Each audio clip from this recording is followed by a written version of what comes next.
পৃথিবীর আলো দেখতেই আদ্দিন হাসপাতালে নিভল ৬টি প্রাণ। এসি বন্ধ থাকায় দুর্ঘটনার ধারণা, অবহেলার কারণে মৃত্যু, ব্যবস্থার হুঁশিয়ারি স্বাস্থ্যমন্ত্রী। ক্রেতা বিক্রেতার দর কষাকষিতে শেষ সময়ে জমজমাট পশুর হাট। যৌক্তিক দাম বললেই ছেড়ে দিচ্ছেন ব্যাপারী। বড় আকারের গরু না কেনায় বিপাকে ব্যবসায়ীরা।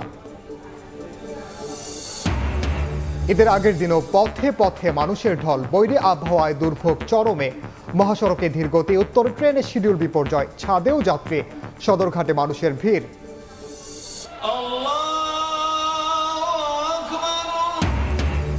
সৌদি আরবে ঈদুল আজহা উদযাপন, জামারায় পাথর নিক্ষেপের পর মিনায় হাজিদের পশু কোরবানি। মধ্যপ্রাচ্যের সঙ্গে মিল রেখে দেশের বিভিন্ন স্থানে নামাজ আদায়।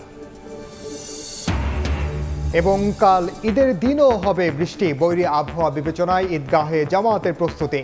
ডিএমপির 4 স্তরের নিরাপত্তা, 10 ঘন্টায় কোরবানির বর্জ্যমুক্ত করতে চায় 2 সিটি।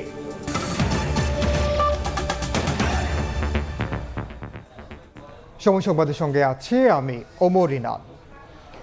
রাজধানীর মগবাজারে আদ্দিন হাসপাতালে 6 নবজাতকের অস্বাভাবিক মৃত্যু হয়েছে।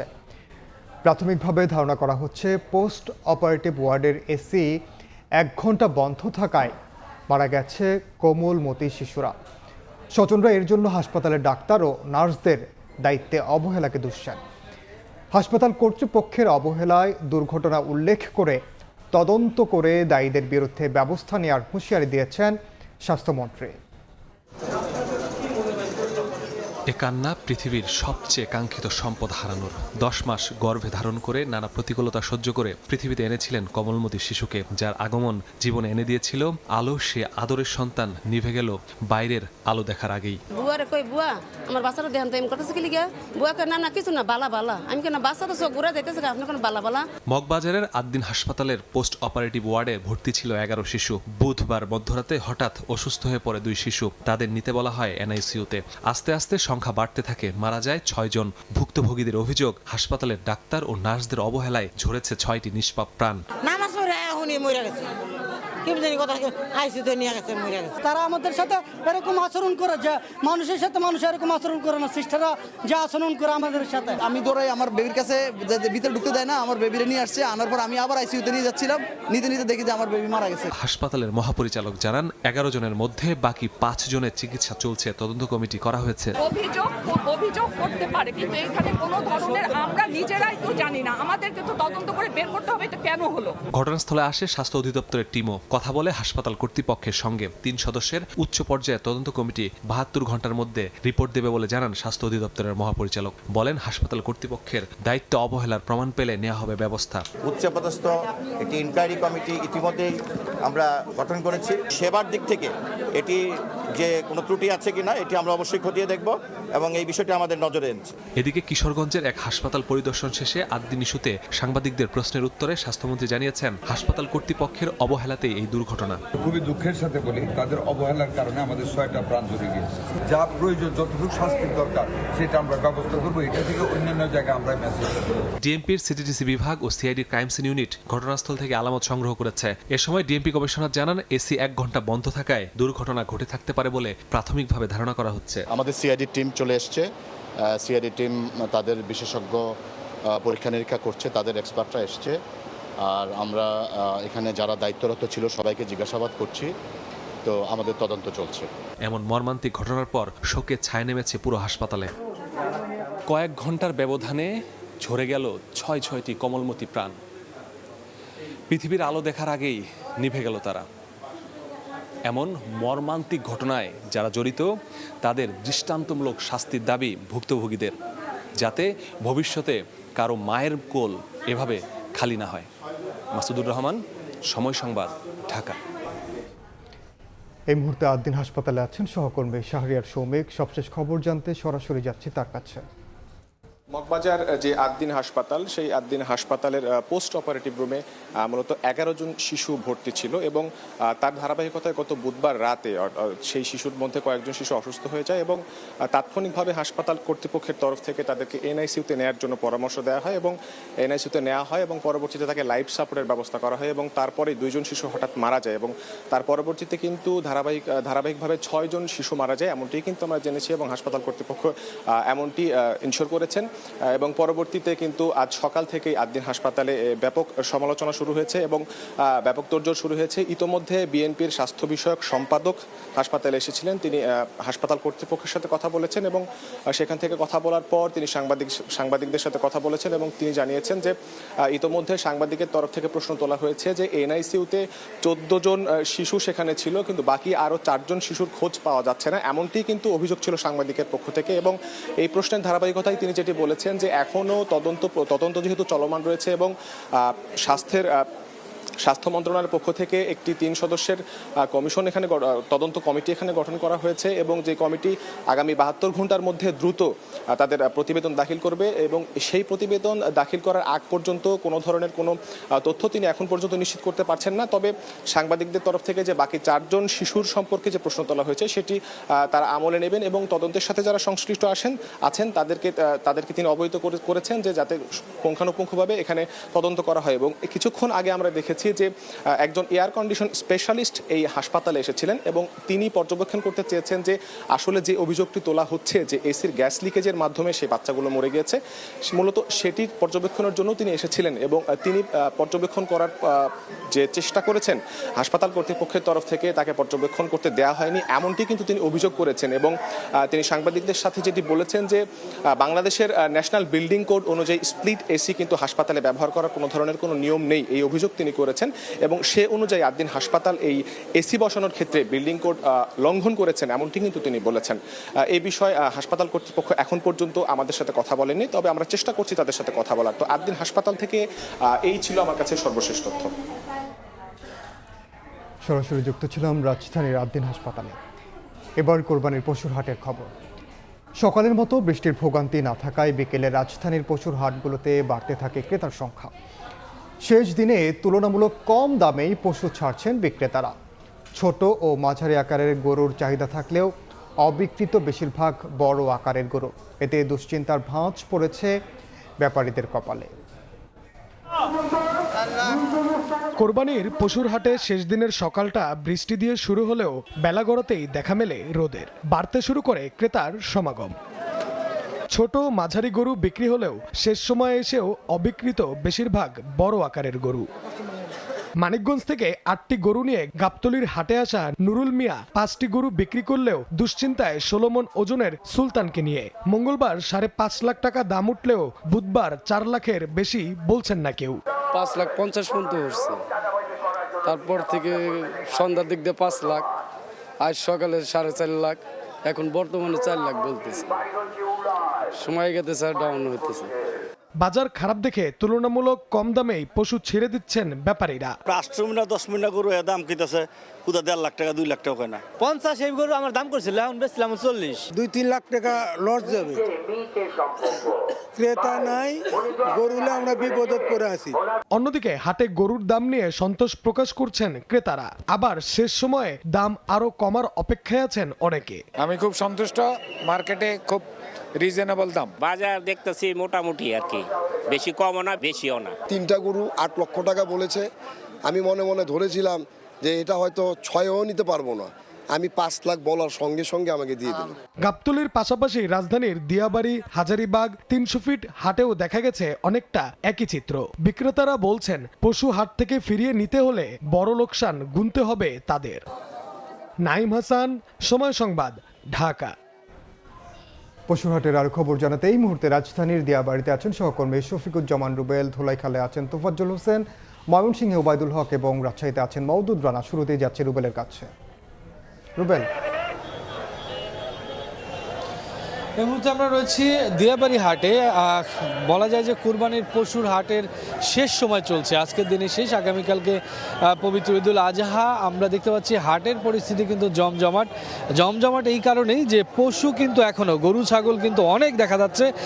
আর হতাশার ছাপ দেখতে পাচ্ছি আমরা বিক্রেতাদের মুখে, কেননা বলাই যায় যে গেল কয়েকদিনের তুলনায় বা এই যে কুরবানির হাটকে যে বেশ কিছুদিন গেল তার তুলনায় আজকের বাজারটা কিন্তু মন্দা, এবং এই মন্দার অবস্থা কিন্তু গেল দুদিন যাবতই যাচ্ছে। যারা বিক্রেতা বিশেষ করে যারা নিয়ে আসছেন অনেকগুলো গরু, যেমন ছোট ছোট পাইকারিরা 20 থেকে 40টা গরু যারা নিয়ে আসছেন তাদের অর্ধেক গরু বিক্রি হয়নি এবং অনেকেই বলছেন যে প্রথম দিকে যেই ধরনের দাম তারা হাঁকিয়েছেন বা চেয়েছিলেন সেইটা এখন আর নেই, তার ধারে কাছেও কিন্তু ক্রেতারা বলছেন। আবার অনেকে গরু কিনে নিয়ে যাচ্ছেন, তারা বলছেন যে খুব স্বাচ্ছন্দ্যেই খুব তাদের নিজস্ব বাজেটের মধ্যেই পছন্দসই গরু নিতে পারছেন। আমরা যদি বলতে চাই তাহলে বলতে হবে যে 1 লক্ষ টাকার নিচে প্রচুর পরিমাণে গরু কিন্তু দিয়াবাড়িতে রয়েছে এবং সেগুলি বেশিরভাগ বিক্রি হচ্ছে। অনেকে আবার 50 থেকে 60 হাজার টাকার মধ্যেও গরু কিনে নিয়ে যাচ্ছেন কোরবানি দেওয়ার জন্য, তাতে অনেক সন্তুষ্টি প্রকাশ করছেন। কেননা কোরবানির গরু এত অল্প টাকা, বা অনেকে কয়েকটা গরু আমরা দেখলাম যে 50 থেকে 55 হাজার টাকার মধ্যে বিক্রি হচ্ছে। তো সব মিলে বলা যায় দিয়াবাড়িতে এখনও প্রচুর পরিমাণে গরু রয়েছে, বিশেষ করে সেটা ছোট থেকে মাঝারি সাইজের গরু, বেশি বড় গরুও রয়েছে। বড় গরু তুলনামূলক কম বিক্রি হলেও বড় গরুর দামও মোটামুটি কমের মধ্যেই। সব মিলে বলা যায় যে শেষ সময়ের যেই বাজার আর কিছু সময় বাকি, বসুর হাটের দর পতন শুরু হয়েছে এবং হতাশার ছাপ আমরা দেখতে পাচ্ছি বিক্রেতাদের চোখে মুখে। অনেকে চিন্তা করছেন যে শেষ পর্যন্ত বিক্রি করতে পারবেন কিনা। তো সব মিলিয়ে দিয়াবাড়ি পশু হাট থেকে এই ছিল এই মুহূর্তে আমাদের সহকর্মী তোফাজ্জল রয়েছেন সদরঘাটে এলাকায়, তিনি জানাবেন সেখানে সেই হাটের পশু হাটের পরিস্থিতি। রাজধানীর ধোলাইখালে আমরা দেখতে পেয়েছি যে সকাল থেকে প্রচুর গরু বেচাকেনা হয়েছে, কিন্তু বিকেলের দিকে এসে গরু বেচাকেনা কিছুটা কমেছে এবং গরু উদ্বিগ্ন রয়েছে এখানে প্রচুর পরিমাণে। এবং এই উদ্বিগ্ন থাকার কারণে বিক্রেতাদের মধ্যে একটা হতাশা তৈরি হয়েছে এবং বৃষ্টি এবং এই উদ্বিগ্ন গরুর কারণে তারা অল্প দামে, অর্থাৎ যেই দাম তারা গতকালকে হাঁকিয়েছেন ক্রেতারা, সেই দামে বিক্রি না করলেও আজকে সেই দামের থেকেও কমে বিক্রি করতে বাধ্য হচ্ছেন এবং এই বাধ্য হয়ে তারা অনেকগুলো গরু বিক্রি করে দেওয়ার চেষ্টা করছেন। এবং আমরা দেখতে পেয়েছি যে অনেক ব্যাপারী তারা 20-25টি গরু নিয়ে এসেছেন, কিন্তু সেখান থেকে তাদের 2টি 3টি 5টি করে গরু থেকে গিয়েছে, যে গরুগুলো তারা একটু কম দামে হলেও লোকসান মেনে নিয়ে হলেও তারা বিক্রি করার চেষ্টা করছেন এবং ক্রেতারাও চেষ্টা করছেন যে এই সুযোগে তারা পছন্দের গরুটি যেন একটু কম দামে নিতে পারেন, সেই প্রচেষ্টা রয়েছে। এবং আমরা দেখেছি যে ধোলাইখাল এলাকাতে প্রচুর পরিমাণ গরু সকাল থেকে ছিল এবং এখন ক্রমেই বেলা যত গড়াচ্ছে তো গরুর সংখ্যা কমছে, কিন্তু নতুন করে গরু আজকে আর না আসায় যে ধোলাইখাল যে গরুর হাট, সেই হাটের বেশ কিছু অংশ ফাঁকাও হয়ে থাকতে দেখেছি আমরা।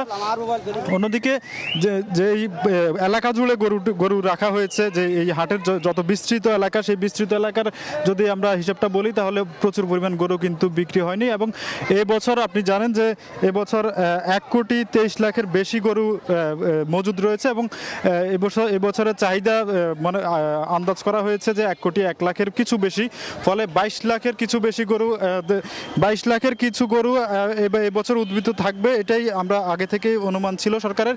সেই অনুমানের হিসাবটা এখন মিলে যাচ্ছে অনেকটাই, কারণ আমরা দেখতে পেয়েছি যে হাটে গরু এখনো পুরোপুরি শেষ হয়নি, ব্যাপারীরা এখনো বিক্রির অপেক্ষায় আছেন, হয়তো তারা সন্ধ্যার পর বা রাত পর্যন্ত গরু বিক্রি হবে এবং হাটে তারা আছেন। এই ছিল রাজধানীর ধোলাইখাল থেকে গরুর হাট সম্পর্কে আমার কাছে সর্বশেষ। এখন চলে যাব ময়মনসিংহের উবাইদুল হকের কাছে, সেখানকার হাটের পরিস্থিতি জানার জন্য। রাত পোহালে ঈদুল আজহা এবং শেষ সময় কিন্তু পুরোপুরি জমে উঠেছে ময়মনসিংহের কুরবানির পশুর হাট। আমি এখন আছি ময়মনসিংহের অঞ্চলের সবচেয়ে বড় যে কুরবানির পশুর হাট, মুক্তাগাছা উপজেলার নতুন বাজার ত্রিমোহনী হাটে। এবং এখানে আপনারা দেখতে পাচ্ছেন যে সকালবেলা বৈরী আবহাওয়া থাকলেও এখন কিন্তু একেবারে আলো ঝলমলে এক বিকেল এবং ক্রেতাদের পদচারণায় কিন্তু মুখর এই হাটটি। এবং এখানে কিন্তু পর্যাপ্ত পরিমাণ পশু কিন্তু এখানে এই হাটে উঠেছে। সকাল থেকেই বেশ বেচা বিক্রি চলছে, তবে বিক্রেতারা যেটি বলছেন যে তাদের যে কাঙ্ক্ষিত চাওয়া সেই অনুযায়ী তারা দাম পাচ্ছেন না। আর যারা ক্রেতা রয়েছেন তারা বলছে তারা কিন্তু তাদের যে চাহিদা অনুযায়ী সেই 90,000 থেকে 1,60,000 দামের যে পশুগুলো রয়েছে সেই পশুর কিন্তু চাহিদা এবং আগ্রহ কিন্তু ক্রেতাদের আমরা বেশি দেখতে পাচ্ছি এবং এই গরুগুলি বেশি কিন্তু বিক্রি হচ্ছে। এবং বড় গরু যেগুলো রয়েছে 4 লাখ থেকে 5 লাখ 6 লাখ এই গরুগুলোর আসলে বেচা বিক্রি তেমনটা হচ্ছে না। এই নিয়ে বেশ হতাশা ব্যক্ত করছেন বিক্রেতারা এবং তারা যেটি বলছেন এবং শেষ সময়ে তারা কিছুটা কম দামেই তারা ছেড়ে দিচ্ছেন। আর যারা দূর দূরান্ত থেকে এসেছেন কিংবা বাড়ি ফিরেছেন তারা অনেকে আসলে যেহেতু কোরবানি আল্লাহর সন্তুষ্টি অর্জনের জন্য তারা আসলে পছন্দ হলেই তাদের যে চাহিদা বা পশুগুলো রয়েছে সেই পশু তারা কিনে নিয়ে যাচ্ছেন। এই ছিল আমার কাছে ময়মনসিংহের খবরাখবর। আমরা চলে যেতে চাই রাজশাহীতে, সেখানকার খবর জানাবেন আমাদের সহকর্মী মওদুদ রানা। ঢাকার যে চিত্র, যেখানে বলা হচ্ছে যে যারা গরু বিক্রি করছেন তারা হতাশ, ঠিক তার উল্টো চিত্র রাজশাহীতে। এখানে যারা শেষ সময়ে গরু বিক্রি করছেন তারা জিতছেন, অর্থাৎ তারা লাভবান হচ্ছেন, তাদের মুখে শেষ যে লাভের হাসি সেটি। এই বাজারে মূলত পর্যাপ্ত পরিমাণ গরু রয়েছে এবং শেষ বিকেলে জমজমাট কেনাবেচা হচ্ছে। আমরা রয়েছি রাজশাহী সিটি হাটে। আমরা যেটি দেখেছিলাম যে দুপুরের দিকে বাজার অনেকটাই চড়া ছিল, তখন এখানে যারা গরু নিয়ে এসেছেন বিক্রি করতে তারা দাম ছাড়ছিলেন না, অর্থাৎ তারা যে দাম চাচ্ছিলেন খুব একটা কমাচ্ছিলেন না। কিন্তু এই শেষ বিকেলে যেহেতু তারা গরু বিক্রি করবেন সে কারণে তারা কিছুটা দাম ছেড়েছে, অর্থাৎ গরু প্রতি 5 থেকে 10 হাজার টাকা এখন কমে বিক্রি হচ্ছে। এবং অন্যদিকে যারা কিনতে এসেছেন সেই ক্রেতারা তাদের বাজেটের মধ্যে পাচ্ছেন, ফলে শেষ মুহূর্তে একটি জমজমাট কেনাবেচা হচ্ছে। এখানকার ব্যবসায়ীরা যেটি বলছিলেন যে এবার এই কোরবানি মৌসুম জুড়েই কিন্তু স্থানীয় বাজারগুলোতে দাম কিছুটা চড়া ছিল এবং তারা তার কারণ হিসেবে বলছিলেন যে এবার গোখাদ্যের দাম বেশি, যার কারণে বাজার শুরু থেকেই চড়া। এবং গরু বিক্রি শেষ ধাপে অর্থাৎ গত দুদিন সবচেয়ে বেশি হয়েছে। এবং আমরা যেটি দেখেছি দুপুরে যেসব গরু 1,10,000 1,20,000 টাকা বিক্রি হয়েছে সেই গরুগুলো এখন 1,05,000 1 লাখ টাকার মধ্যে পাওয়া যাচ্ছে। অর্থাৎ বিক্রেতা যেরকম কিছুটা কমে দিচ্ছেন, অন্যদিকে যারা ক্রেতা রয়েছেন তারাও তাদের বাজেট কিছুটা বাড়াচ্ছেন, সমন্বয় হচ্ছে, কেনাকাটা হচ্ছে। আমি যে হাটে রয়েছি রাজশাহী সিটি হাট, এখানে পর্যাপ্ত পরিমাণ গরু রয়েছে এবং এখন পর্যন্ত ক্রেতা রয়েছে। ইজারাদাররা বলছে যে পরিমাণ গরু রয়েছে তাতে সংকট হওয়ার কোনো ধরনের সম্ভাবনা নাই। এখানকার আজকে যেহেতু ঢাকা, চিটাগাং বা অন্যান্য জায়গার যে ব্যাপারীরা এই হাটে আসে তারা যেহেতু আসেনি, স্থানীয় ক্রেতারাই আসলে আজ মূল ক্রেতা। তারা যেটি বলছেন যে তারাও একটু বাজেট বাড়াচ্ছেন, অন্যদিকে যারা গরু বিক্রেতারা রয়েছেন তারাও কিছুটা ছাড়ছেন। সব মিলিয়ে একটি জমজমাট কেনাবেচার হচ্ছে এবং এটি রাত পর্যন্ত চলতে থাকবে। এখানকার আইন শৃঙ্খলা রক্ষাকারী বাহিনী বলছে কোনো ধরনের ঘটনা যাতে না ঘটে তারা তৎপর রয়েছেন। এই ছিল রাজশাহী সিটি হাট থেকে আমার কাছে সবশেষ।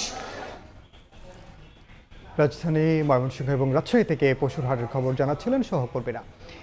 এদিকে ঢাকার বাইরেও পশুর হাটের শেষ দিনে বৃষ্টির বাধা তা উপেক্ষা করেই ভিড় জমান ক্রেতারা। কাদা পানি মারিয়েই চলে দরদাম। বৈরী আবহাওয়ার কারণে দাম নিম্নমুখী বলছেন বিক্রেতারা। হাটে চাহিদা বেশি থাকায় ছোট মাঝারি আকারের গরুর দাম বেশি বলছেন ক্রেতারা।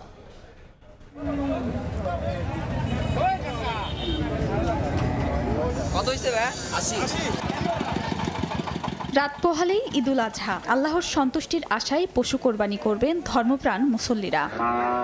শেষ দিন পছন্দের পশু কিনতে বৃষ্টি উপেক্ষা করেই হাটে ভিড় জমান ক্রেতারা। বিক্রেতারাও বিভিন্ন যানবাহনে করে গরু, ছাগল, মহিষ ও ভেড়া নিয়ে আসেন হাটে।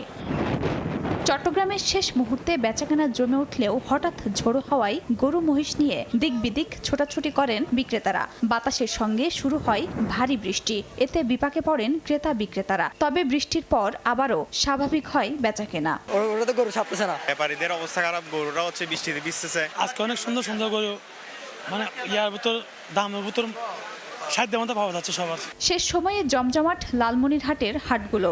কাদা পানি মারিয়ে চলে দরদাম। দেশি ও মাঝারি আকারের গরুর চাহিদা সবচেয়ে বেশি। আগের তুলনায় আজকে একটু গরু কম আছে, দামের যে একটা উদ্যোগ হয়েছে সেটাও নাই। গত হাটের তুলনায় একটু বেশি, কারণ যেহেতু আজকে কিনতেই হবে। বৈরী আবহাওয়ার কারণে দাম কমে গেছে বলছেন বিক্রেতারা, আর দাম সাধ্যের মধ্যে থাকায় স্বস্তিতে ক্রেতারা। শ্রেণীভেদে গরুর দাম মোটামুটি ভালো আছে। সমস্যা কি, মানে খদ্দের পাতি আসতে না, আমরা গরুওয়ালারা খুব ভোগান্তি। ন্যায্য দাম না হলে কেউ গরু আসবে না। 80-85 বলতেছে, 1,05,000 চাইছে। গাইবান্ধায় বৃষ্টির প্রভাবে ব্যাহত হয় বেচাকেনা। ক্রেতাদের অভিযোগ, মাঝারি আকারের গরুর চাহিদা বেশি থাকায় বেশি দাম চাচ্ছেন বিক্রেতারা। এতে পছন্দের পশু কিনতে হিমশিম অবস্থা তাদের। অন্যদিকে বাধ্য হয়েই কম দামে পশু বিক্রির কথা জানান ব্যাপারীরা। 10 কেজি ছাগলের দাম ধরতেছে 15,000-16,000 টাকা চাচ্ছে। গরু যেগুলো সয়েদ হয় এগুলোর দাম অতিরিক্ত চায়। 2.5 লক্ষ টাকা 2 লক্ষ টাকা এরকম দাম যাচ্ছে। দাম চাচ্ছি ওভাবে আলাদা দাম আমরাও দিচ্ছে না, যে দামে গরু কিন্তু সে দামে বিক্রি হচ্ছে না। ব্যাপারী ও ক্রেতাদের নিরাপত্তা নিশ্চিতের পাশাপাশি জাল টাকা শনাক্তকরণ বুথ সহ হাটের জালিয়াতি রোধ ও আইন শৃঙ্খলা রক্ষায় তৎপর রয়েছে প্রশাসন। খাদিজা স্বপ্না, সময় সংবাদ। সময় সংবাদে আরও থাকছে, রাজধানীর নদ্দায় 2 বাসের সংঘর্ষে একই পরিবারের 3 জন সহ নিহত 4। নিয়ন্ত্রণ হারিয়ে সড়ক বিভাজন পেরিয়ে বিপরীত দিকের গাড়িকে ধাক্কা, বেপরোয়া গতির কারণেই দুর্ঘটনা।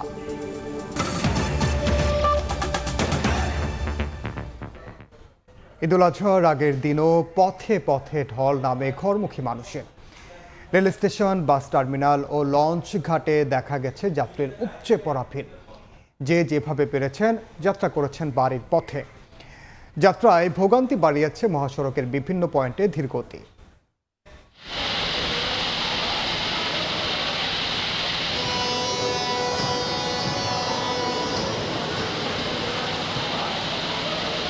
মুষলধারে বৃষ্টি আর ট্রেনের ছাদে বাড়ি ফেরার অপেক্ষায় অসংখ্য যাত্রী।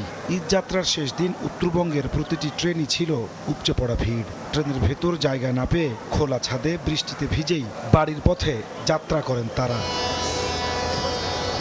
উত্তরবঙ্গগামী ট্রেনগুলো প্ল্যাটফর্মে ভেড়া মাত্রই হুমড়ি খেয়ে পড়েন যাত্রীরা। যত কষ্ট হবে যাইতে যাবো, পরিবার সাথে সাক্ষাৎ করতে হবে। টিকিট কাটার পরে উঠতে পারতেছি না, দাঁড়ায় যাচ্ছি। টিকিট থাকা সত্ত্বেও আমি এখন ভিতরে উঠতে পারতেছি না, যাইতে পারতেছি না। শেষ দিনে উত্তরবঙ্গগামী ট্রেনগুলো 2 থেকে 2.5 ঘন্টা দেরিতে যাত্রা করে। এতে প্ল্যাটফর্ম জুড়ে দেখা যায় অপেক্ষমান যাত্রীর দীর্ঘ সারি। একদিকে বৃষ্টি, অন্যদিকে বিলম্ব যাত্রায় নাজেহাল হয়ে পড়েন তারা। কখন ট্রেন আসবে কি না আসবে এটা আমরা কিছুই বলতে পারতেছি না। 3 ঘন্টা ধরে বসে আছি, ট্রেন এখন পর্যন্ত আসে নাই। কখন যে আসবে এখন পর্যন্ত আমরা কেউ জানি না। এদিন সকাল থেকে রাজধানীর সদরঘাটে দেখা গেছে যাত্রীর উপচে পড়া ভিড়। সঙ্গে ভারী বৃষ্টি ভোগান্তি বাড়ায় যাত্রীদের।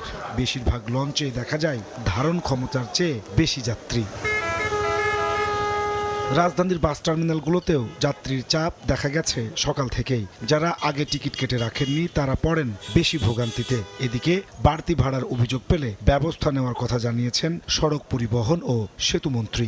টিকিট কাউন্টারে বসে নির্ধারিত ভাড়ার চেয়ে বেশি চেয়েছে বা নিয়েছে এরকম নজির আমি এখনো পর্যন্ত পাইনি। যে কোনো জায়গায় যে কোনো যাত্রী যদি একটু কমপ্লেন করে সাথে সাথে আমরা ব্যবস্থাটা নিচ্ছি। বৃষ্টির ভোগান্তি মাথায় নিয়ে যাত্রার পরও মহাসড়কে দুর্ভোগ পোহাতে হয়েছে যাত্রীদের। গাড়ির চাপের কারণে বিভিন্ন জায়গায় সড়কে দেখা গেছে ধীর গতি। নাজমুস সালেহী, সময় সংবাদ, ঢাকা।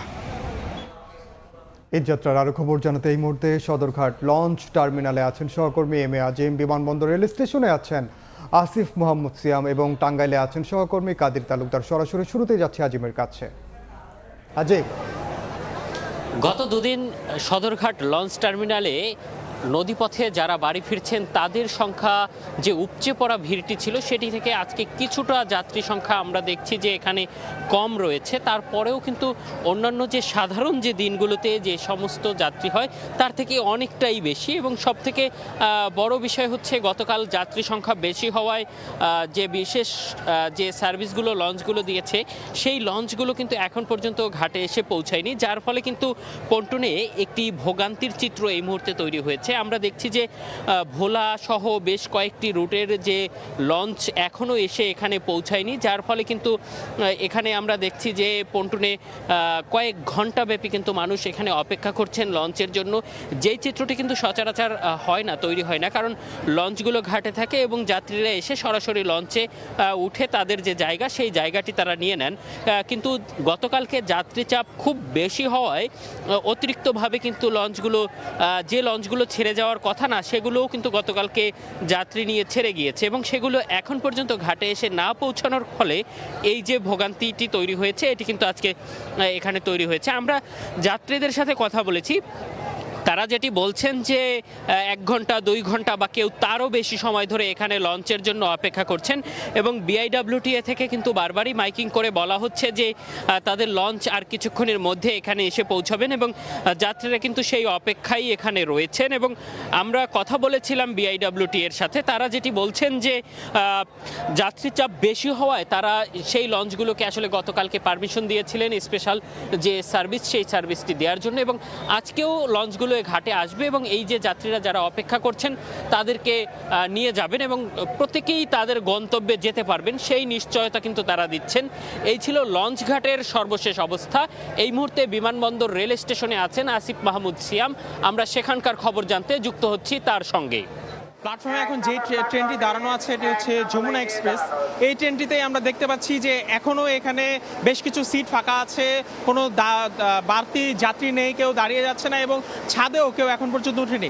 এটি হচ্ছে একটি চিত্র আজকে সারাদিনের, যে আমরা দেখতে পাচ্ছি গতকালই যে এই ট্রেনগুলোতে কোনো যাত্রী উঠতে পারছিলেন না, অনেকে টিকিট কেটে উঠতে পারছিলেন না, প্রচুর গাদাগাদি করে মানুষজন যাতায়াত করছিলেন, কিন্তু আজ সম্পূর্ণ বিপরীত চিত্র আমরা ট্রেনে দেখতে পাচ্ছি।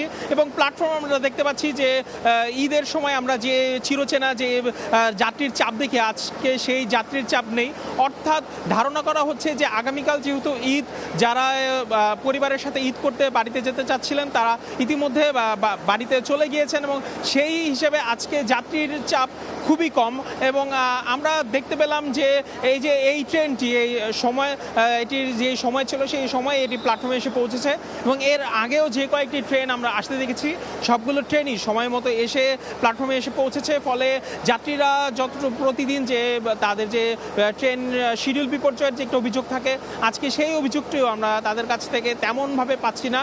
এবং তারা যেটা বলছেন যে সাধারণত অন্যান্য দিন যেমন চিত্র আমরা দেখতে পাই যে টিকিট কাটার পরেও অনেকে ট্রেনে উঠতে পারেন না, কিংবা সিটিং টিকিট কাটার পরেও তাদেরকে ছাদে করে যেতে হয়, কিন্তু আজ সম্পূর্ণই সেটার বিপরীত চিত্র আমরা দেখতে পাচ্ছি।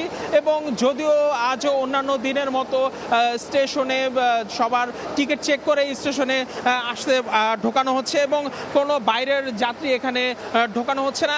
তো আমরা দেখতে পাচ্ছি যে এখানে আইন শৃঙ্খলা পরিস্থিতিও বেশ এখন পর্যন্ত নিয়ন্ত্রিত আছে। তো ঈদ যাত্রার এর পরবর্তী খবর টাঙ্গাইল থেকে জানতে আমরা যাব সহকর্মী কাদির তালুকদারের কাছে।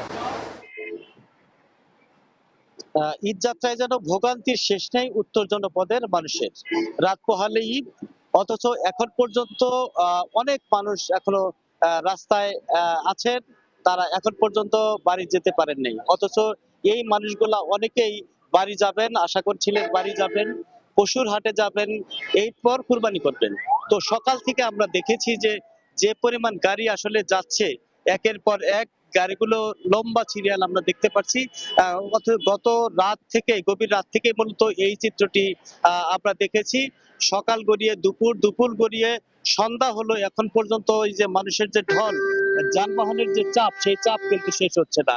আমরা কিছুক্ষণ আগেও যে বিষয়টি জেনেছি সেটি হচ্ছে যমুনা সেতু পূর্ব এলাকা থেকে পাকুল্লা পর্যন্ত প্রায় 35 কিলোমিটার এখন পর্যন্ত যানজট অথবা ধীর গতি যেটি বলছি সেটি কিন্তু এখনো দেখতে পাচ্ছি। কিছুক্ষণ আগে থেকেই মোটামুটি যে যানবাহনগুলো রয়েছে কিছুটা চলাচল করছে, কিন্তু 1 ঘন্টা আগেও কিন্তু আমরা দেখেছি যে যানবাহনগুলো বেশ কিছু সময় থেমে যাচ্ছে, আবার অল্প সময়ের জন্য চলাচল করছে। তো এই যে এই যানবাহনের স্রোত কিন্তু শেষ হচ্ছে না। আমরা কথা বলেছিলাম সেতু কর্তৃপক্ষের সাথে, তারা আমাদের যে বিষয়টি জানিয়েছে যে গত 24 ঘন্টায় 56,000 যানবাহন যমুনা সেতু পার হয়েছে এবং এতে প্রায় 3,90,00,000 টাকা টোল আদায় হয়েছে বলে আমরা জেনেছি।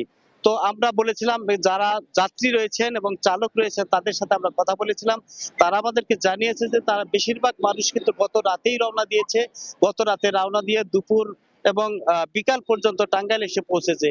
এরা কখন নাগাদ যে আসলে বাড়ি ফিরতে পারবে, কখন তারা পশুর হাটে যাবে, কুরবানি করবে, এ নিয়ে তাদের ব্যাপকভাবে শঙ্কা দেখা দিয়েছে। তা আমরা কথা বলেছিলাম পুলিশ প্রশাসনের সাথে, তারা আমাদেরকে বলেছে যে আসলে এই যে গত রাত থেকে লাগাতার বৃষ্টি এবং প্রচুর পরিমাণে যানবাহনের কারণে এই দুর্ভোগগুলো সৃষ্টি হয়েছে এবং এই যানজট সৃষ্টি হয়েছে বলে আমাদেরকে জানিয়েছে। তবে অল্প সময়ের মধ্যেই যান চলাচল একদম স্বাভাবিক হবে বলে আমাদেরকে জানিয়েছে। তো এই ছিল আমার কাছ থেকে ঢাকা টাঙ্গাইল মহাসড়কের বিস্তারিত খবর।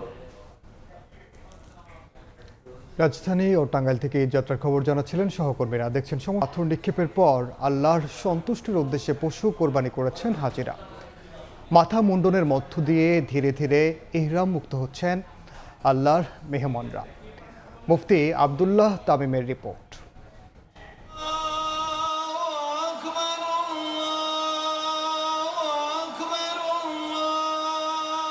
9 জিলহজ আরাফাতের ঐতিহাসিক ময়দানে অবস্থান ও ইবাদত শেষে সূর্যাস্তের পর মুজদালিফার পথে রওনা হন আল্লাহর মেহমানরা। সারা রাত খোলা আকাশের নিচে ইবাদত, জিকির আর দোয়ায় কাটান তারা। মাগফিরাত আর আত্মসমর্পণের এক অনন্য আবহে ফজরের নামাজ আদায় করে সূর্য ওঠার আগেই মিনার উদ্দেশ্যে যাত্রা শুরু করেন লাখো হাজি। 10 জিলহজ সকালে মিনায় পৌঁছেই বড় জামারায় শয়তানের উদ্দেশ্যে একে একে 7টি কঙ্কর নিক্ষেপ করেন হাজিরা। আল্লাহু আকবার ধ্বনিতে মুখর হয়ে ওঠে পুরো জামারা এলাকা। হযরত ইব্রাহিম আলাইহিসসালাতু ওয়াসসালামের সুন্নাহ অনুসরণে সম্পন্ন হওয়া এই প্রতীকী আমলের মধ্য দিয়ে শয়তানের কুমন্ত্রণা ও অশুভ শক্তির বিরুদ্ধে অবস্থান নেওয়ার অঙ্গীকার পুনর্ব্যক্ত করেন মুসল্লিরা। কঙ্কর নিক্ষেপ শেষে শুরু হয় কোরবানির আনুষ্ঠানিকতা। মিনার নির্ধারিত স্থানে পশু জবাইয়ের মাধ্যমে সম্পন্ন করেন এই গুরুত্বপূর্ণ আমল। আর যারা ইসলামিক ডেভেলপমেন্ট ব্যাংক ও অনুমোদিত এজেন্সির মাধ্যমে কোরবানি দিচ্ছেন তারা কনফার্মেশন বার্তা পাওয়ার পর পরবর্তী আনুষ্ঠানিকতার প্রস্তুতি নেন। পুরো প্রক্রিয়া জুড়েই হাজিদের মাঝে ছিল গভীর ধর্মীয় অনুভূতি ও প্রশান্তির আবহ। কোরবানি সম্পন্ন হওয়ার পর মাথা মুন্ডন ও চুল ছোট করার মধ্য দিয়ে ইহরামের বিধিনিষেধ থেকে মুক্ত হন আল্লাহর মেহমানরা। দীর্ঘ প্রতীক্ষার পর ইহরামের সাদা কাপড় বদলে সাধারণ পোশাকে ফিরতে পেরে হাজিদের চোখে মুখে ফুটে ওঠে স্বস্তি, তৃপ্তি আর আনন্দের ছাপ। একই দিনে সৌদি আরব জুড়ে পালিত হচ্ছে পবিত্র ঈদুল আজহা। মুফতি আব্দুল্লাহ তামিম, সময় সংবাদ, মুজদালিফা, সৌদি আরব। সৌদি আরব, মালয়েশিয়া, জাপান সহ বিশ্বের বিভিন্ন দেশে ধর্মীয় ভাব গাম্ভীর্য ও উৎসব মুখর পরিবেশে উদযাপিত হচ্ছে পবিত্র ঈদুল আজহা। ঈদের জামাতে অংশ নেন প্রবাসী বাংলাদেশিরাও। বিশ্ব মুসলিম উম্মাহর শান্তি ও ফিলিস্তিনি সহ নির্যাতিত মানুষের মুক্তি কামনায় বিশেষ দোয়া করেন মুসল্লিরা। মহান আল্লাহর সন্তুষ্টির আশায় দেয়া হয় পশু কোরবানি। মক্কা মদিনা সহ সৌদি আরব জুড়ে ধর্মীয় মর্যাদায় উদযাপিত হচ্ছে পবিত্র ঈদুল আজহা। মসজিদুল হারাম ও মসজিদে নবমীতে লাখো মুসল্লির অংশগ্রহণে অনুষ্ঠিত হয় ঈদের জামাত। নামাজ শেষে বিশ্ব মুসলিম উম্মার শান্তি ও কল্যাণ কামনায় করা হয় বিশেষ মোনাজাত। সংযুক্ত আরব আমিরাতের আবুধাবি, দুবাই ও শারজাহ সহ বিভিন্ন অঞ্চলের কেন্দ্রীয় ঈদগাহ ও মসজিদগুলোতে সকাল থেকেই ছিল মুসল্লিদের ভিড়। মধ্যপ্রাচ্যের দেশ কুয়েতেও ধর্মীয় মর্যাদায় উদযাপিত হচ্ছে পবিত্র ঈদুল আজহা। বিশ্বের বৃহত্তম মুসলিম সংখ্যাগরিষ্ঠ দেশ ইন্দোনেশিয়ার রাজধানী জাকার্তায়ও হাজারো মুসল্লি ঈদের নামাজে অংশ নেন। নামাজ শেষে আল্লাহর সন্তুষ্টি লাভের আশায় পশু কোরবানি দেন ধর্মপ্রাণ মুসলমানরা। মালয়েশিয়ায় প্রবাস জীবনের ব্যস্ততা ভুলে ঈদের আনন্দে মেতে ওঠেন বাংলাদেশিরা। পাকিস্তানেও ধর্মীয় ভাব গাম্ভীর্য ও উৎসব মুখর পরিবেশে ঈদুল আজহা উদযাপন করছেন ধর্মপ্রাণ মুসলমানরা। এদিকে ভারত নিয়ন্ত্রিত কাশ্মীরের বিভিন্ন মসজিদ, দরগাহ ও মুঘল গার্ডেনে একত্রিত হয়ে ঈদের নামাজ আদায় করেছেন মুসল্লিরা। দ্বীপরাষ্ট্র মালদ্বীপেও উৎসব মুখর পরিবেশে উদযাপিত হয়েছে পবিত্র ঈদুল আজহা। বিভিন্ন মসজিদ ও খোলা জায়গায় অনুষ্ঠিত হয় ঈদের জামাত। দক্ষিণ কোরিয়া সিউলেও প্রবাসীদের অংশগ্রহণে হয় ঈদের জামাত। জাপানে নামাজ শেষে প্রবাস জীবনের দূরত্ব ভুলে একে অপরের সঙ্গে ঈদের আনন্দ ভাগাভাগিতে মেতে ওঠেন প্রবাসীরা। নাসরিন রুমি, সময় সংবাদ। সৌদি আরবের সঙ্গে মিল রেখে দেশের বিভিন্ন স্থানে উদযাপন করা হচ্ছে পবিত্র ঈদুল আজহা। কয়েকটি জেলায় অনুষ্ঠিত হয়েছে ঈদের জামাত। রাজধানীতেও কয়েকটি জায়গায় ঈদের নামাজে অংশ নেন মুসল্লিরা। সৌদি আরবের সঙ্গে মিল রেখে বুধবারই পবিত্র ঈদুল আজহা উদযাপন করেন দেশের ইসলাম ধর্মাবলম্বীদের একটি অংশ। রাজধানীর পান্থপথের সামুরাই কনভেনশন সেন্টারে আয়োজন করা হয় ঈদের জামাত। সারা বিশ্বের মুসলিমরা যেন ঐক্যবদ্ধভাবে একই দিনে ঈদ উদযাপন করতে পারেন সেই আশা ব্যক্ত করেন জামাতে অংশগ্রহণকারীরা। ইসলাম তো বাউন্ডারির সাথে সম্পর্কিত না, ইসলামটা হচ্ছে বিশ্বব্যাপী। শরিয়ার মধ্যে বলা আছে দুইটা বিষয় কারেক্ট। আমাদেরও যদি ভুল থাকে যেন আমাদের জন্য দোয়া করে, ওনারা যদি মনে করেন, আর আমরা ওই ভাইদের জন্য দোয়া করি। মুসলিম উম্মাহ এটাকে ফিউচারেও ইনশাল্লাহ আমরা এখানেই পরিচালনা করার আমাদের চিন্তা ভাবনা আছে। সব জায়গায় আন্দোলন করতেছি, ইনশাল্লাহ এটা আন্দোলন সাকসেস হবে। বিশ্বের 57টা দেশের ভিতর 55 কান্ট্রিজ তারা একদিন ঈদ করতেছে, তোমাদের কি এত অসুবিধা? নাকি ঈদের দিন আরাফা পালন করতেছে, তারা এই খামাখা বেহুদা সওয়াব আদায় করতেছে। কোনো এ সওয়াব হবে না, বরং তাদের গুনাহ হবে, কারণ ঈদের দিন তারা রোজা রাখা মানে হারাম কাজ করলো। দেশের বিভিন্ন জেলার কয়েকটি গ্রামের মানুষও বুধবার উদযাপন করেন পবিত্র ঈদুল আজহা। ঈদের জামাতে অংশ নেন হাজারো মুসল্লি। চাঁদপুরের হাজীগঞ্জের সাদরা দরবার শরীফ সহ জেলার ফরিদগঞ্জ, মতলব উত্তর ও শাহরাস্তি উপজেলার অন্তত 50টি গ্রামে ও পটুয়াখালীর 35টি গ্রামে পবিত্র ঈদুল আজহা উদযাপন করা হয়। বগুড়ার গাবতলী রেল স্টেশন সংলগ্ন রেলওয়ে জামে মসজিদ, দিনাজপুর মৌলভীবাজার সার্কিট হাউস এলাকা ও সাতক্ষীরার সদরের বাউখোলা পূর্বপাড়া জামে মসজিদে ঈদুল আজহার নামাজ অনুষ্ঠিত হয়। নারীদের জন্য রাখা হয় আলাদা জামাতের ব্যবস্থা।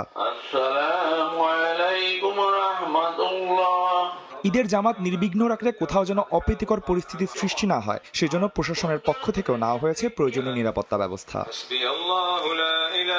দেশের ইসলাম ধর্মাবলম্বীদের একটি অংশ বুধবার ঈদুল আজহা উদযাপন করলেও জাতীয় চাঁদ দেখা কমিটির সিদ্ধান্ত অনুযায়ী অধিকাংশ মানুষ ঈদ উদযাপন করবেন বৃহস্পতিবার। আদনান তুর্য, সময় সংবাদ, ঢাকা। ঈদুল আজহার প্রধান জামাতের জন্য প্রস্তুত জাতীয় ঈদগাহ। বৃষ্টির কথা মাথায় রেখেই নেওয়া হয়েছে সার্বিক প্রস্তুতি। পরিদর্শন করে স্থানীয় সরকার প্রতিমন্ত্রী জানান, জামাত অনুষ্ঠিত হবে সকাল 7:30টায়। এতে অংশ নেবেন রাষ্ট্রপতি ও প্রধানমন্ত্রী। ডিএমপি কমিশনার বলেন, 4 স্তরের সুদৃঢ় নিরাপত্তা বলয় তৈরি করা হয়েছে। আর দ্রুত বর্জ্য অপসারণে সিটি কর্পোরেশন সব ধরনের প্রস্তুতি রেখেছে বলে জানান দক্ষিণের প্রশাসক। বৃহস্পতিবার পবিত্র ঈদুল আজহা। টানা কয়েকদিনের বৃষ্টিতে জাতীয় ঈদগাহের মাঠও ভেজা। বৈরী আবহাওয়ার কথা মাথায় রেখেই ঈদুল আজহার প্রধান জামাতের জন্য পুরোপুরি প্রস্তুত করা হয়েছে জাতীয় ঈদগাহ। এতে অংশ নেবেন রাষ্ট্রপতি ও প্রধানমন্ত্রী সহ দেশের বিশিষ্টজনেরা। নারীদের জন্য রাখা হয়েছে আলাদা নামাজের ব্যবস্থা। ঈদের জামাত অনুষ্ঠিত হবে সকাল 7:30 ঈদগাহ ময়দানে সকল প্রস্তুতি সম্পন্ন হয়েছে। পুরুষ এবং মহিলা সহ মুসল্লিদের বসার ব্যবস্থা করা হয়েছে। প্রধান এই জামাতকে কেন্দ্র করে সর্বোচ্চ নিরাপত্তা বলয় গড়ে তুলেছে ঢাকা মেট্রোপলিটন পুলিশ। মাঠের চারপাশ ও প্রবেশ দ্বারগুলোতে 4 থেকে 6 স্তরের নিচ্ছিদ্র নিরাপত্তা ব্যবস্থা নেওয়া হয়েছে। ঈদগাহ ময়দান ও আশেপাশের এলাকা এসবির সুইপিং টিম এবং সিটিটিসির ডগ স্কোয়াড দ্বারা সুইপিং করা হচ্ছে এবং সুইপিং করা আরও হবে। পুরো ঈদগাহ এলাকা ও আশেপাশের গুরুত্বপূর্ণ স্থান সিসিটিভি ক্যামেরার আওতায় আনা হয়েছে এবং ডিএমপির অস্থায়ী কন্ট্রোল রুম থেকে সার্বক্ষণিক মনিটরিং করা হবে। এদিকে ঢাকা শহরকে দ্রুত পরিচ্ছন্ন করতে বিশেষ রোডম্যাপ হাতে নিয়েছে সিটি কর্পোরেশন। একই সঙ্গে ঝড় বৃষ্টির মতো বৈরী আবহাওয়া থাকলে বিকল্প ব্যবস্থা রাখা হয়েছে বলেও জানান দক্ষিণ সিটির প্রশাসক। বৃষ্টি হলেও আমরা এখানে নামাজ পড়াতে পারবো, কাজে এখানে কোনো অসুবিধা হবে না। একেবারে যদি দুর্বিপাক হয়ে যায়, যে ঝড় ঝঞ্ঝা এখানে পানি থেকে সয়লাভ হয়ে গেছে, ওই অবস্থা যদি হয় তখন বিকল্প আমরা কালকে সকালবেলা সেটা ঘোষণা করব। কোরবানির বর্জ্য ব্যবস্থাপনায় নগরবাসীকে 1 লাখের বেশি চটের ব্যাগ দেওয়া হয়েছে বলেও জানান প্রশাসক। সানবীর রূপল, সময় সংবাদ, ঢাকা। এদিকে দেশের সর্ববৃহৎ ঈদের জামাত দিনাজপুর করে শহীদ ঈদগাহ ময়দানে ঈদুল আজহার নামাজের জন্য সব প্রস্তুতি শেষ হয়েছে। বিস্তারিত জানাতে সেখানে আছেন সহকর্মী গোলাম নবী দুলাল। সরাসরি যাচ্ছি তার কাছে।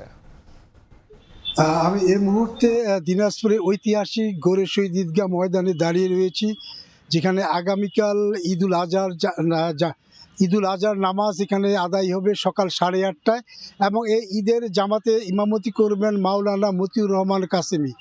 আয়তনের দিক থেকে এই মাঠটি দক্ষিণ এশিয়ার সবচেয়ে বড় মাঠ এবং দেশের অন্যতম একটি জামাত এখানে অনুষ্ঠিত হয়ে থাকে এবং ইতিমধ্যে এই জামাতে নামাজ আদায়ের জন্য যে মুসল্লিরা দিনাজপুর জেলাসহ 13 উপজেলা যারা এখানে আসবেন বা বিভিন্ন জেলা থেকে, তারা যেন সুষ্ঠু নির্বিঘ্নে নামাজ আদায় করতে পারেন, এর জন্য সব রকম প্রস্তুতি এখানে নেওয়া হয়েছে। মাঠের প্রস্তুতি নিয়ে ইতিমধ্যে জেলা প্রশাসক রফিকুল ইসলাম এবং পুলিশ সুপার জেদাল আল মুসা ইতিমধ্যে পরিদর্শন করেছেন এবং পুলিশ সুপার যেটা জানিয়েছেন যে মুসল্লিদের নিরাপত্তার জন্য 3 স্তরের নিরাপত্তা ব্যবস্থা এখানে রাখা হয়েছে।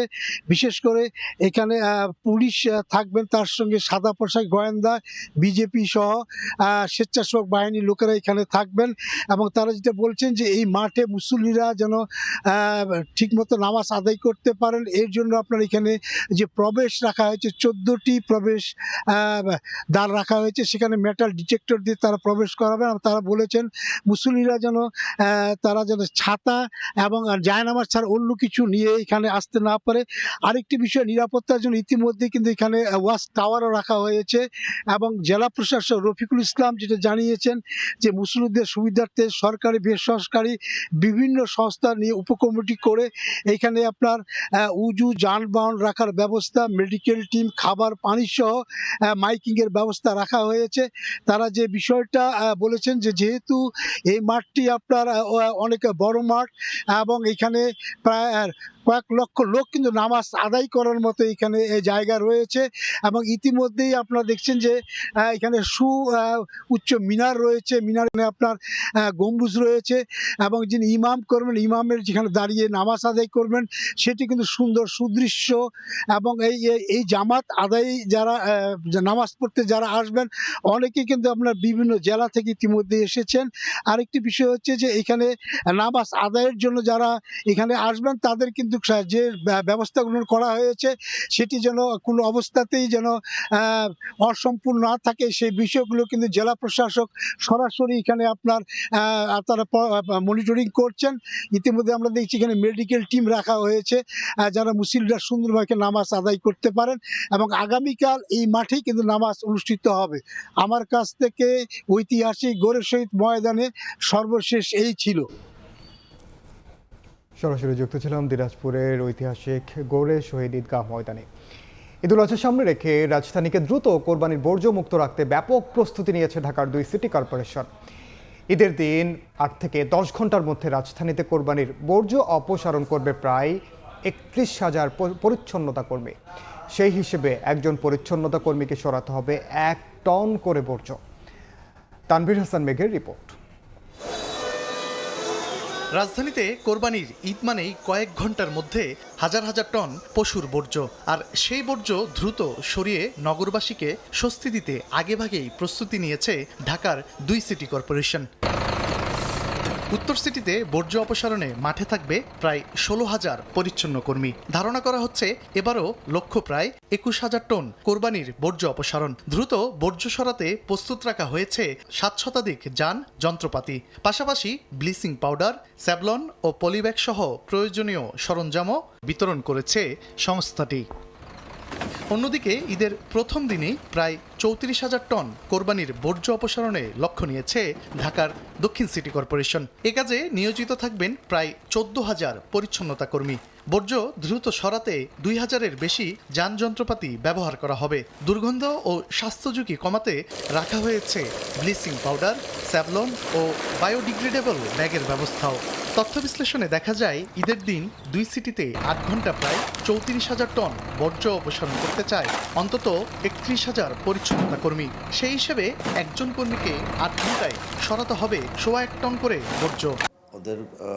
2 সিটির প্রশাসক বলছেন 72 ঘন্টার মধ্যে পুরো নগরী পরিষ্কার করার পরিকল্পনা হাতে নেওয়া হয়েছে। 10টি জোনে আঞ্চলিক নির্বাহী কর্মকর্তা যারা আছে তাদের সমন্বয় করে 10টি কমিটি করেছে মনিটরিং করার জন্য, এবং 72 ঘন্টার যে অ্যাকশন প্ল্যান সেই অ্যাকশন প্ল্যান অনুযায়ী আমরা আউটসোর্সিং কর্মী নিয়োগ দিয়েছি। 60 ভাগ কোরবানি প্রথম দিনই হয়ে যায় এবং দ্বিতীয় দিন হয়তো আর 30 ভাগ এবং শেষের দিন 10 ভাগ। এই কাজে এইভাবে আমরা টার্গেট ফিক্স করে সেইভাবেই পরিচ্ছন্নতার জন্য আমরা ব্যবস্থা রেখেছি, কোনোভাবেই যাতে কেউ কোরবানির বর্জ্যগুলো ড্রেনের মধ্যে না ফেলে। বিগত বছরের মতো এবারও নির্ধারিত সময়ের মধ্যে কোরবানির বর্জ্য অপসারণের লক্ষ্য নিয়েছে ঢাকার 2 সিটি কর্পোরেশন। তবে দ্রুত বর্জ্য অপসারণ ও নগরী পরিচ্ছন্ন রাখতে সিটি কর্পোরেশনের পাশাপাশি সচেতন হতে হবে নগরবাসীকেও। তানভীর হাসান মেঘ, সময় সংবাদ, ঢাকা।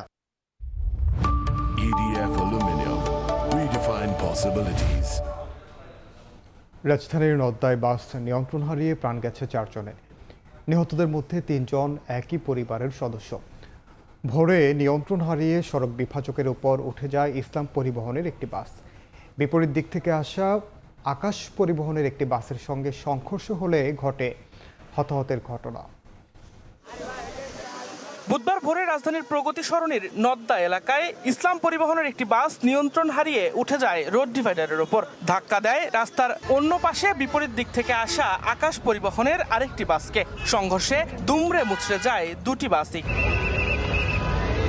পরে ঘটনাস্থলে মারা যান লাইজু বেগম নামে এক নারী। দুর্ঘটনায় আহত হন আরও অন্তত 12 জন। 2টা বাস অ্যাক্সিডেন্ট হয়েছে, একটা দূরপাল্লা বাস আর একটা লোকাল বাস। এক চাকা আইলেনের উপর করার পর হয়তো গাড়ি নিয়ন্ত্রণে রাখতে পারেনি, হঠাৎ এইদিকে গাড়ি আইসে ওইদিকে এটা করে দিচ্ছে। স্থানীয়দের সহায়তায় আহতদের কুর্মিটোলা জেনারেল হাসপাতালে নেওয়া হয়। সেখানে চিকিৎসাধীন অবস্থায় মারা যান লাইজুর স্বামী কবির জমাদ্দার ও বোন খুশি বেগম। কয়েকজনকে উন্নত চিকিৎসার জন্য ঢাকা মেডিকেলে নেওয়া হলে সেখানেও মৃত্যু হয় একজনের। দ্রুত ঘটনাস্থলে গিয়ে একজনকে স্পটে ডেড অবস্থা পাই। উনি একজন নারী ছিলেন। কুর্মিটোলা হাসপাতালে সংবাদ পেয়ে ওখানে গিয়ে আরো 2 জন ব্রড ডেড পাওয়া গেছে। পরে দুর্ঘটনার শিকার বাসটি সরিয়ে নেওয়া হলে সড়কে যান চলাচল স্বাভাবিক হয়। যানবাহন জব্দ হবে আইন বিধি মোতাবেক। লিখিত এজাহারের ভিত্তিতে, লিখিত অভিযোগের ভিত্তিতে আমরা পরবর্তী আইনগত ব্যবস্থা গ্রহণ করব। পুলিশ জানায় দুর্ঘটনার কারণ অনুসন্ধানে ঘটনাস্থলের আশপাশের সিসিটিভি ফুটেজ ও আলামত বিশ্লেষণ করা হচ্ছে। দিন মোহাম্মদ সাব্বির, সময় সংবাদ, ঢাকা। ঈদে বাড়ি ফেরার আনন্দের মধ্যে হামের সংক্রমণ বাড়ার সংখ্যা দেখছেন বিশেষজ্ঞরা। প্রকোপ রোধে ভিড় এবং জনবহুল জায়গায় শিশুদের না নেওয়ার পরামর্শ চিকিৎসকদের। এদিকে সন্তান পরিপূর্ণ সুস্থ না হওয়ায় অনেক বাবা মায়ের ঈদ কাটতে যাচ্ছে হাসপাতালের বিছানায়। 2.5 মাসের ছোট্ট মনিকা জন্মের সময়ই মাকে হারিয়েছে সে। 3 দিন আগে হামের লক্ষণ নিয়ে হাসপাতালে ভর্তি হয় মনিকা। এখন তার দেখাশোনার দায়িত্ব বাবা এবং চাচার। মেডিকেল আনার আগে ওর ঠান্ডা কাশি লাগছে, তারপরে সরদিটা আবার নিছি, নেওয়ার পরে বুকের এক্সরে করাইছে, করানোর পরে দেখতে বলতেছে যে মানে ওর সব ঠিক আছে। জায়গা আমরা আবার লাটরে দেখি মাইয়ার চোখ মুখ লাল হয়ে যাইতেছে। তারপরে বলতেছে ডিএনসি হসপিটাল মহাকালী লইবার। ছোট বোন সারার চিকিৎসা চলছে। বেডের পাশেই ঈদ উদযাপনের প্রস্তুতি নিচ্ছে বড় বোন মরিয়ম। শুধু সারা মরিয়ম নয়, তাদের মতো হাম আক্রান্ত ও উপসর্গ নিয়ে ভর্তি হাজারো শিশু ও তাদের পরিবারের ঈদ কাটবে হাসপাতালে। এখানে আসার পর মানে একটু বেটার আগের চাইতে। আসার আগে জ্বর ছিল, ঠান্ডা কাশি, থাইমা জ্বর। প্রথমে ছিল নিউমোনিয়া, তারপর নিউমোনিয়া ভালো হওয়ার পরে 1 সপ্তাহখানিক পর আবার দেখা দিচ্ছে পাতলা পায়খানা, গায়ে একটু জ্বর ছিল, গায়ে ঠান্ডা ছিল, অত বেশি ছিল না। এখন আবার হামটা বাইরে পরে আবার ঠান্ডাটাও বেরিয়ে গেছে। সংক্রমণ ঠেকাতে ঈদে ভিড় এবং জনবহুল জায়গায় শিশুদের না নেওয়ার পরামর্শ চিকিৎসকদের। ঈদের সময় অনেকে অন রিকোয়েস্টেও যাচ্ছে যে একটু কাশি আছে, তো আমরা চলে যেতে চাই, তো আমরা সেগুলো যেগুলো ক্রিটিক্যাল না বা মোটামুটি ভালো আছে আমরা ছেড়ে দিচ্ছি। এরই মধ্যে হাম ও হামের উপসর্গ নিয়ে 5.5 শতাধিক শিশুর মৃত্যু হয়েছে। প্রতিদিনই নতুন নতুন রোগী ভর্তি হচ্ছে রাজধানীর বিভিন্ন হাসপাতালে। সবার ঘরে ঈদ আনন্দ থাকলেও এই ছোট্ট সোনামণিদের ঈদ কাটছে হাসপাতালের 4 দেয়ালে। চিকিৎসকদের পরামর্শ পরিস্থিতি নিয়ন্ত্রণে ঘনবসতিপূর্ণ এলাকা থেকে দূরে থাকার পাশাপাশি লক্ষণ দেখা দিলে দ্রুত চিকিৎসকের শরণাপন্ন হওয়ার। ফাহরিয়া ফারুকি, সময় সংবাদ, ঢাকা। সময় সংবাদে আরও থাকছে। ইরান যুক্তরাষ্ট্র সংঘাত ঘিরে আবারও উত্তেজনা। মার্কিন হামলাকে যুদ্ধবিরতির গুরুতর লঙ্ঘন দাবি তেহরানের। ইসরায়েলকে উৎখাতের হুঁশিয়ারি দেশটির সর্বোচ্চ ধর্মীয় নেতার।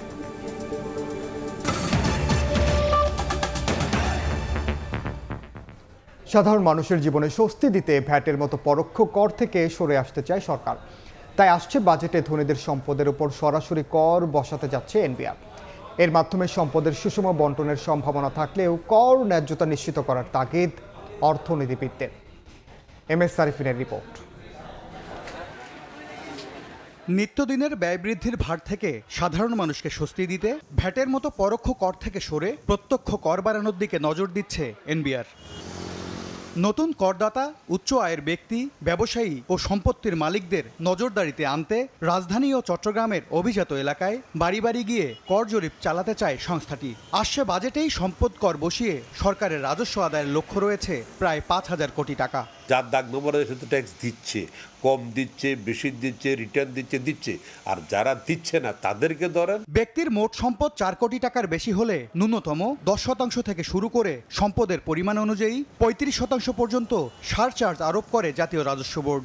এতে কাঙ্ক্ষিত আয় না হওয়ায় 2026-27 অর্থ বছরের বাজেটের খসড়া অনুযায়ী 4 থেকে 6 কোটি পর্যন্ত সম্পদের ওপর 0.25, পরবর্তী 6 থেকে 11 কোটির ওপর 0.50, এরপরের 11 থেকে 16 কোটির ওপর 0.75% হারে কর বসাতে যাচ্ছে এনবিআর। 16 কোটির বেশিতে আরোপ হতে পারে 1% হারে। 5,000 কোটি টাকা এটাতে খুব একটা বেশি তা না। এটা এখন আদায় করতে যেয়ে যদি আবার খরচ বেশি হয়ে যায়, সেটাও একটা বিষয়। বর্তমানে কোনো ব্যক্তির 100 কোটি টাকার সম্পদে আয়কর 20 লাখ টাকা হলে সর্বোচ্চ হারে সারচার্জ ধরা হয় 7 লাখ টাকা। নতুন পরিকল্পনা অনুযায়ী 1% সম্পদ কর চালু হলে ওই 100 কোটির ওপর কর দাঁড়াবে 1 কোটি টাকা। সারচার্জ থেকে আমাদের ওয়েলথ ট্যাক্সে গেলে এটা একটা প্রেডিক্টেবলও হবে এবং সেটা আমাদের আয় বৈষম্য কমানোর ক্ষেত্রেও একটা ভূমিকা রাখবে। এনবিআর এর তথ্য 2022-23 অর্থ বছরে সারচার্জ থেকে 695 কোটি, 2021-22 অর্থ বছরে 626 কোটি আর 2020-21 অর্থ বছরে আদায় হয়েছে 599 কোটি টাকা। MS আরিফিন, সময় সংবাদ, ঢাকা। দেশের বাইরের খবর। ইরান যুক্তরাষ্ট্র সংঘাত ঘিরে আবারও বেড়েছে উত্তেজনা। মার্কিন প্রেসিডেন্ট ডোনাল্ড ট্রাম্প বলেছেন, ইরান আত্মসমর্পণ করলে গণমাধ্যম সেটিকে দারুণ কৌশলপূর্ণ বিজয় হিসেবে উপস্থাপন করবে।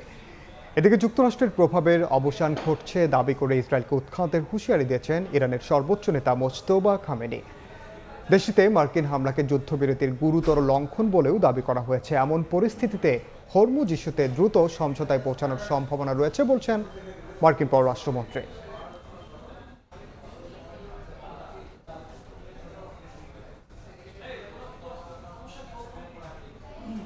এদিকে লেবাননে আবারও ভয়াবহ রূপ নিচ্ছে ইসরায়েল হিজবুল্লাহ সংঘাত। লেবাননের দক্ষিণাঞ্চলে দখলদার বাহিনীর ব্যাপক বিমান হামলায় অন্তত 31 জন নিহত হয়েছেন, আহত হয়েছেন বহু মানুষ। একই সঙ্গে সীমান্ত এলাকায় স্থল অভিযান আরও বিস্তৃত করার ঘোষণা দিয়েছেন প্রধানমন্ত্রী বিনয়ামিন নেতানিয়াহু।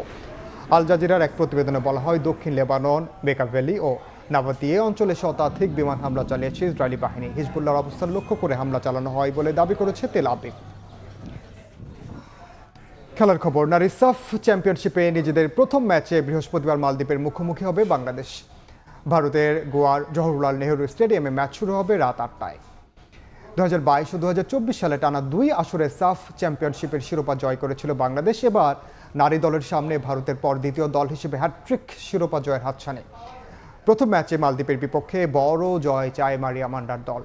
আসরে ভারতের কাছে 11-0 গোলে হেরে আত্মবিশ্বাস তলানিতে মালদ্বীপের, তবে প্রতিপক্ষের দুর্বলতা নিয়ে ভাবতে নারাজ বাংলাদেশ। জয় ছাড়া বিকল্প কিছুই ভাবছেন না ফুটবলাররা। গোয়ায় অনুশীলনের সুযোগ সুবিধা নিয়ে খুব একটা সন্তুষ্ট নন কোচ পিটার বাটলার। বৃষ্টিতে বেহাল দশা ব্যাম্বোলিম অ্যাথলেটিক ক্লাব মাঠের প্রতিবন্ধকতার মাঝেই নিজেদের প্রস্তুত করছে লাল সবুজ। থাইল্যান্ডে 2 সপ্তাহের কন্ডিশনিং ক্যাম্প ও প্রস্তুতি ম্যাচ খেলেছে মারিয়ারা। সে আত্মবিশ্বাস কাজে লাগিয়ে মাঠে সেরাটা দেওয়ার লক্ষ্য ফুটবলারদের। গ্রুপের শেষ ম্যাচে আগামী 31 মে স্বাগতিক ভারতের মুখোমুখি হবে বাংলাদেশ দল।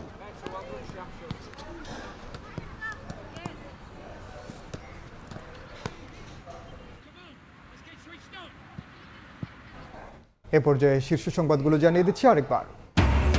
পৃথিবীর আলো দেখতেই আদ্দিন হাসপাতালে নিভল 6টি প্রাণ। এসি বন্ধ থাকায় দুর্ঘটনার ধারণা। অবহেলার কারণে মৃত্যু, ব্যবস্থার হুঁশিয়ারি স্বাস্থ্যমন্ত্রীর। ক্রেতা বিক্রেতার দর কষাকষিতে শেষ সময়ে জমজমাট পশুর হাট। যৌক্তিক দাম বললেই ছেড়ে দিচ্ছেন ব্যাপারী। বড় আকারের গরু না কেনায় বিপাকে ব্যবসায়ীরা। এবং ঈদের আগের দিনও পথে পথে মানুষের ঢল। বৈরী আবহাওয়ায় দুর্ভোগ চরমে। মহাসড়কে ধীর গতি। উত্তরের ট্রেনে শিডিউল বিপর্যয়, ছাদেও যাত্রী। সদরঘাটে মানুষের ভিড়।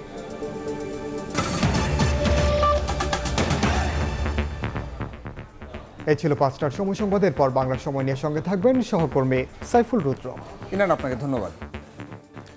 বাংলার সময় নিয়ে আসছে কিছুক্ষণ পর, সঙ্গে থাকুন সময়ের।